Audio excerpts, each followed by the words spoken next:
So hello and welcome, my name is Vijay और आप सभी लोगों का ई पाठशाला के चैनल पे बहुत बहुत स्वागत। दोस्तों, आप सभी लोग बहुत टाइम पीरियड से तैयारी कर रहे होंगे एग्जाम के लिए। कुछ लोग 1 महीने पहले से, कुछ लोगों ने सिलेबस भी नहीं पढ़ा होगा, कुछ लोग तैयारी करने की सोच रहे होंगे लेकिन अभी तक प्रिपेयर होने की सोच ही नहीं है।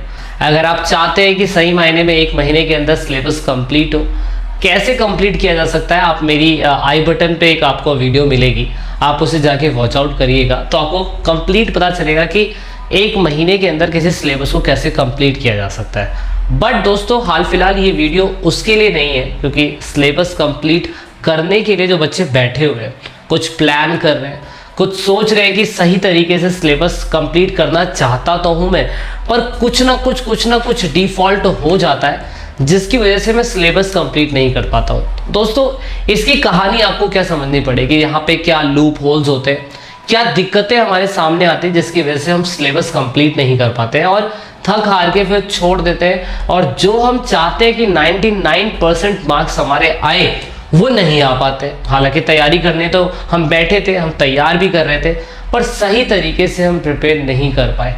अब क्यों नहीं कर पाए, उसके पीछे 3 बड़ी मिस्टेक्स होती है जिसकी वजह से हम पूरी तरीके से सिलेबस भी कंप्लीट नहीं कर पाते हैं और अपने गोल की तरफ, जो अपना टारगेट है उसकी तरफ पहुंच भी नहीं पाते।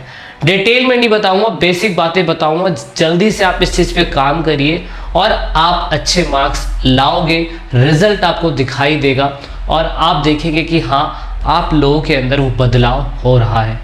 आइए बात करते हैं इस वीडियो के अंदर कंप्लीटली।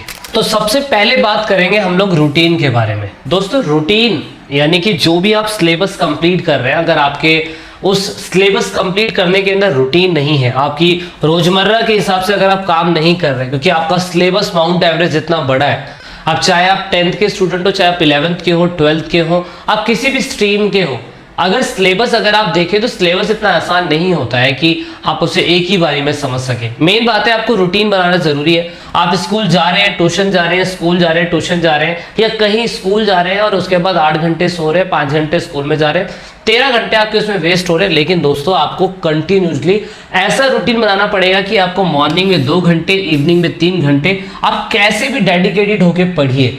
ब्रेक लीजिए आधे घंटे का, जैसे कि आपने 1 घंटे पढ़ लिया, आधे घंटे ब्रेक लिया, 20 मिनट ब्रेक लिया, फिर 1 घंटे पढ़ा। मैं ये नहीं कह रहा कि देखो सबका फॉलोअप अलग अलग होता है, सबका माइंड का पैटर्न अलग तरीके से काम करता है। आप 1 घंटे पढ़ रहे हैं तो आप आधे घंटे का ब्रेक ले लीजिए, आप फिर दोबारा 1 घंटे पढ़िए। अगर आप आधे घंटे का ब्रेक ले रहे हैं, फिर दोबारा 2 घंटे पढ़िए। डेली के 5 घंटे तो आपको नियम बनाना ही पड़ेगा कि आपको 5 घंटे पढ़ने ही पढ़ने पड़ेंगे। इससे आपको फायदा ये होगा कि आपकी रोजमर्रा की लाइफ के अंदर ना आपका रूटीन बिल्कुल सेट हो जाएगा कि आपको 5 घंटे डेडिकेटली पढ़ना ही पढ़ना है। अगर आप उन 5 घंटों के अंदर अपने आप से बेईमानी करते हैं तो आप ये बहुत बड़ी मिस्टेक कर रहे हैं। फिर आप सिलेबस कंप्लीट नहीं कर सकते, क्योंकि आप सिलेबस कंप्लीट नहीं कर पाएंगे तो कोई फायदा नहीं होगा उस रूटीन को फॉलो करने का। आप सिर्फ दिखाने के लिए उस रूटीन को फॉलो कर रहे हो, लेकिन आप सही मायने में उस रूटीन को फॉलो नहीं कर रहे हो। तो ये जरूर याद रखिएगा कि रूटीन आपका फॉलो होता रहना चाहिए। दूसरी बात, रिवीजन। रिवीजन क्यों जरूरी है? जो नजर से गया वो दिमाग से गया। आपने देखा होगा कि ऐड आती रहती है टीवी के ऊपर, कभी ये ऐड कभी वो ऐड, क्योंकि वो उस ऐड को आपकी नज़रों में घुसेड़ना चाहते हैं। नज़रों में घुसेगा तो दिमाग में घुसेगा, और दिमाग में घुसेगा तो लंबे समय तक याद रहेगा। तो आपको हमेशा कुछ भी पढ़ना है, पढ़ते समय, पढ़ने के बाद आपको कुछ ऐसा टाइम बनाना पड़ेगा जिसमें आप रिवीजन कर सको।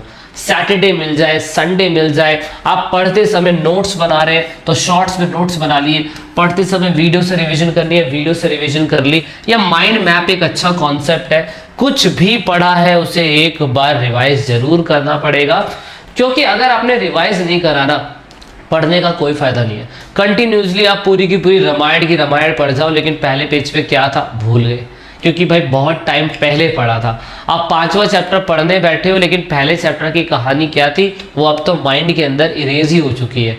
पढ़ा तो था, लग तो रहा है कि पढ़ा हुआ था, लेकिन क्या पढ़ा हुआ था वो पता ही नहीं है। तो याद रखिएगा कि अगर आप पढ़ते हैं तो पढ़ते समय आप नोट्स प्रिपेयर करिए। ये पाठशाला ईपी फैमिली टेलीग्राम अकाउंट है हमारा, आप वहाँ पे जाके हिस्ट्री के लिए मैं आपकी मदद कर सकता हूँ, ज्योग्राफी के लिए मदद कर सकता हूँ, 11th-12th की पॉलिटिकल के लिए मदद कर सकता हूँ। तो उसके लिए आप रिविजन नोट्स हमारे चैनल से ले सकते हैं, ईपी फैमिली से। वीडियो के डिस्क्रिप्शन में आपको ईपी फैमिली टेलीग्राम अकाउंट का लिंक मिल जाएगा। माइंड मैप अगर आप खुद से बनाते तो बहुत बेटर है रिवीजन के लिए, क्योंकि माइंड मैप में पूरे चैप्टर की समरी एक पेज पे आ जाती है। तो रिवीजन करते वक्त फिर आपको सारा नहीं पढ़ना है, आपको बिल्कुल शॉर्ट करना है। मैं ये मान के चलूं कि अगर एनसीईआरटी की बुक 500 पेजेस की है तो आप कितना शॉर्ट समराइज उसे कर सकते हैं, उसके हिसाब से आपको देखने को मिलेगा कि भैया हमें पढ़ना असल में इतना था, माइंड में इतना रखना था, पेपर में हमें इतना सारा लिख के आना है। सो ये मिस्टेक मत करिएगा, रिवीजन ज़रूर करिएगा, चाहे नोट से करें, चाहे माइंड मैप से करें, चाहे आप हमारी वीडियो से कर रहे हैं, किसी से भी करें। और दूसरी बात, रीड। बिल गेट्स का कहना है ग्रेट लीडर्स ऑलवेज रीड। बड़े महान योद्धा या बड़े महान कलाकार हमेशा पढ़ते हैं, और हमेशा पढ़ते हैं इसका मतलब सिंपल शब्दों में ये है कि देखो, अगर आप सिर्फ और सिर्फ पेपर में अच्छे मार्क्स लाने के लिए पढ़ रहे हैं तो आप पेपर में अच्छे मार्क्स तो ले आएंगे, लेकिन अच्छे व्यक्ति, कामयाब व्यक्ति कभी नहीं बन पाएंगे। ये ज़रूर याद रखिएगा, अगर आप अच्छे व्यक्ति, कामयाब व्यक्ति बनना चाहते हैं तो आपको पढ़ना बहुत ज़्यादा ज़रूरी है। आप पढ़ते रहेंगे, पढ़ते रहेंगे, पढ़ते रहेंगे तो आपके दिमाग के अंदर जो नसें ब्लॉक हो रखी है, जो भेजे के अंदर सही तरीके से चीज़ें घुसा नहीं पा रही है, बार बार पढ़ने से, बार बार पढ़ने से मेमोराइज होता चला जाता है। और बच्चे यही चीज़ नहीं करते। 1 घंटा पढ़ा, फ़ोन उठा लिया, 1 घंटा पढ़ा, फ़ोन उठा लिया। माइंड को डिस्टर्ब करने के लिए रीडिंग जो है अभी बहुत अच्छी चीज़ है, लेकिन आजकल जो रील्स चल रही है फेसबुक पे, इंस्टाग्राम पे, वो आपके माइंड के एल्गोरिदम को ख़राब कर दे रही है, आपके ऑब्जर्वेशन की पावर को कम कर दे रही है। हर 30 सेकंड कुछ नया। लेकिन रीडिंग स्किल क्या होगा, शुरुआती समय में आपको पढ़ना बुरा लगेगा, लेकिन दोस्तों पढ़ते पढ़ते पढ़ते पढ़ते आपको आदत पड़ जाएगी। अब आप कहोगे मैथ्स में तो पढ़ना होता नहीं, अकाउंट्स में पढ़ना होता नहीं, तो अकाउंट्स में लिखो, फिर मैथ्स में लिखो, बार बार लिखो, हर क्वेश्चन को सॉल्व करो। इतनी बार टाइप ऑफ क्वेश्चन सॉल्व कर दो मैथ्स के अंदर कि भैया ऐसा कोई भी क्वेश्चन आए फटाफट लिख के हमें सॉल्व कर देना है। और याद रखना, अगेन, पढ़ाई सिर्फ और सिर्फ 12th क्लास तक ही नहीं है, पढ़ाई कॉलेज में भी है, पढ़ाई एमए में भी है, पढ़ाई कंपटीशन में भी है, और पढ़ाई आपकी रियल लाइफ में भी जो निचोड़ आपको मिलता है वहाँ पे भी आपको ये काम आने वाली है। तो वहाँ पे भी फोकस करिए। सो मेरी आज की सबसे बड़ी वीडियो जो आपके लिए है वो यही है कि 3 बड़ी मिस्टेक रिवीजन करते वक्त ना करें, और ऑफ कोर्स आप एक अच्छा स्कोर करेंगे, 99 मार्क्स लाएंगे, और ऑफ कोर्स आप बहुत अच्छा रिवाइज कर पाएंगे।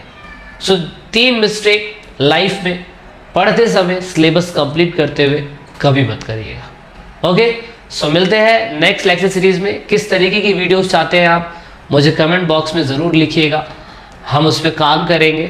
सो मिलते हैं नेक्स्ट वीडियो में। जब तक के लिए जय हिंद, जय भारत, वंदे मातरम।